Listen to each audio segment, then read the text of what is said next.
Good evening friends, आपका स्वागत है हमारे YouTube channel learning point with Abhishek में।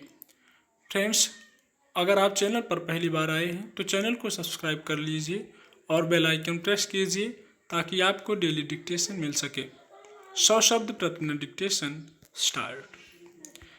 इसमें कोई दो राय नहीं कि देश भर में फैली महामारी के संकट के बीच केंद्र सरकार ने अपनी ओर से हालात पर काबू पाने के लिए यथासंभव कोशिश की है, लेकिन यह भी सच है कि घोषणा के बरक्स कुछ फैसलों पर अमल को लेकर जिस तरह की लापरवाही देखी गई उसने समस्या को और बढ़ाया। इस महामारी से निपटने के क्रम में मौजूदा सीमाओं के तहत टीकाकरण को एक अहम उपाय के तौर पर देखा जा रहा है। शुरू में 2 कंपनियों के टीकों के सहारे टीकाकरण अभियान की शुरुआत हुई। तब ऐसा लगा कि अब देश कोरोना की वजह से उपजे संकट से पार पाने की दिशा में आगे बढ़ चुका है। अब तक टीके की 17 करोड़ से ज़्यादा खुराक दी जा चुकी है। अभी इस दिशा में बहुत लंबा सफ़र तय करना बाकी है, लेकिन सच यह है कि अभी ही टीकाकरण अभियान की रफ्तार बेहद धीमी हो गई है। इसकी वजह टीकों की कमी है।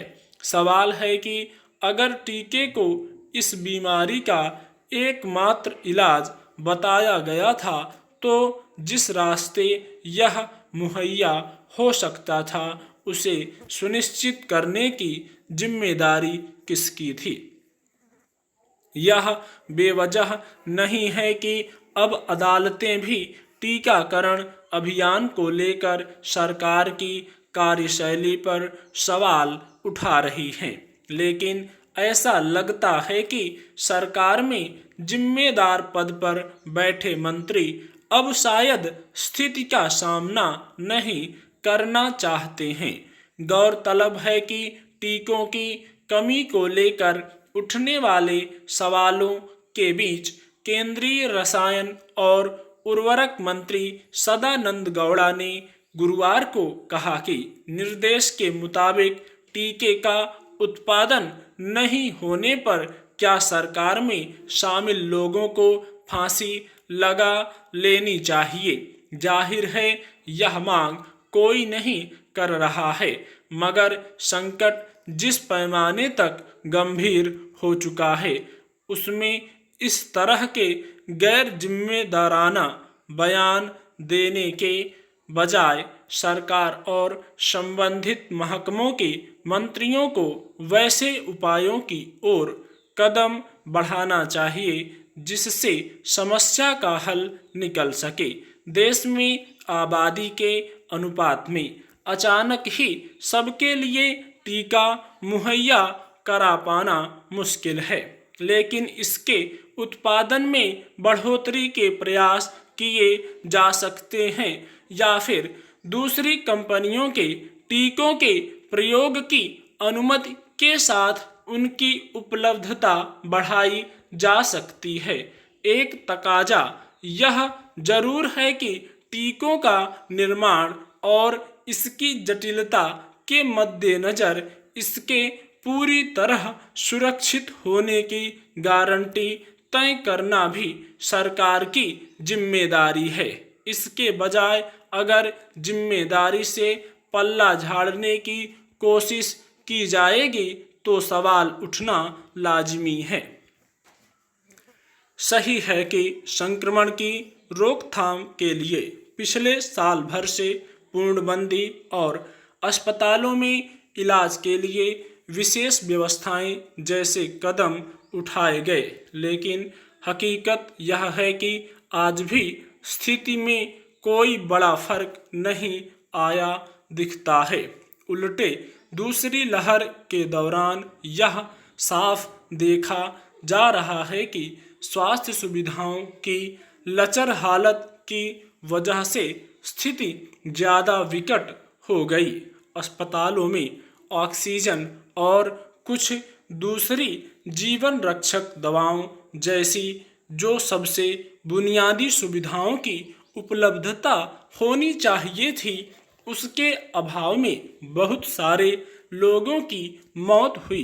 पिछले साल ही जब यह लगभग साफ था कि इस महामारी का दौर लंबा खिंचने वाला है और समय समय पर यह गंभीर शक्ल लेकर बड़ी तादाद में लोगों की जान ले सकती है, तो पूरे साल भर में सरकार ने इससे निपटने के लिए क्या वैकल्पिक इंतजाम किए।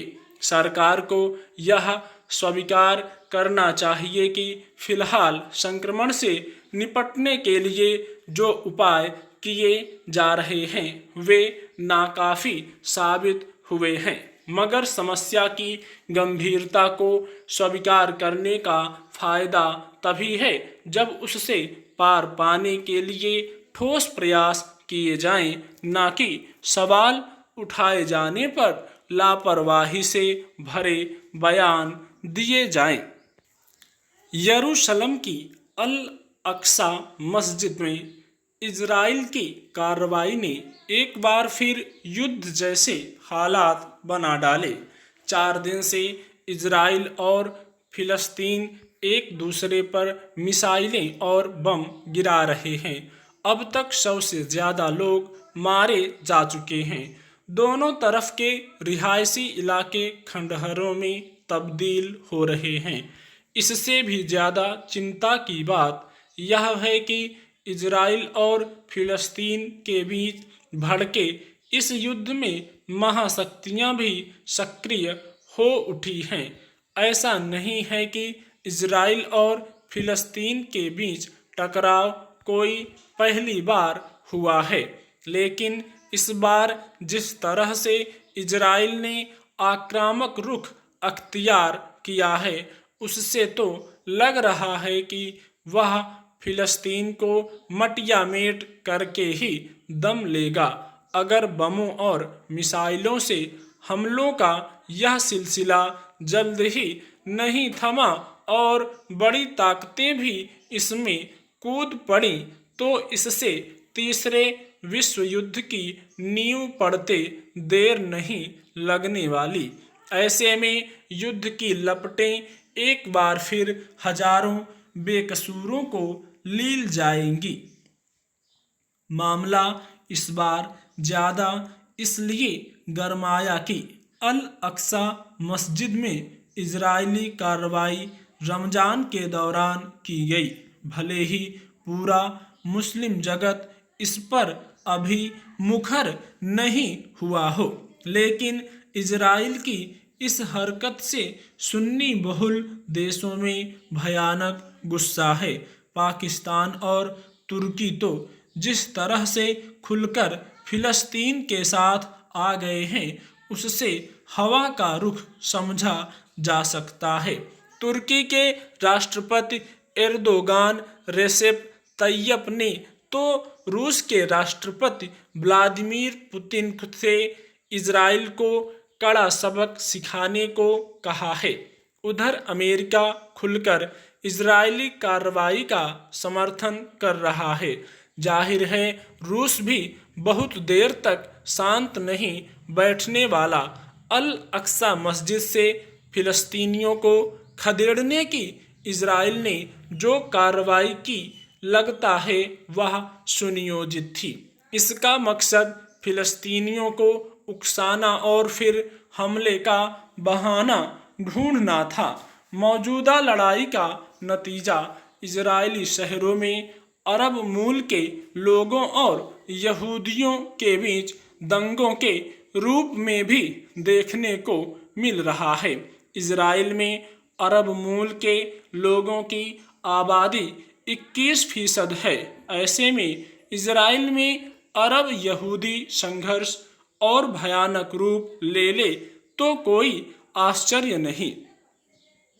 दुनिया के हालात के मद्देनज़र इजराइल और फिलिस्तीन के बीच मौजूदा संघर्ष थमना चाहिए, इसी में सबकी भलाई है। हालांकि दोनों पक्षों के बीच समस्या का कोई समाधान दूर दूर तक नजर नहीं आता। इसका कारण इस संघर्ष में अमेरिका जैसी ताकतों का रवैया है। स्टॉप।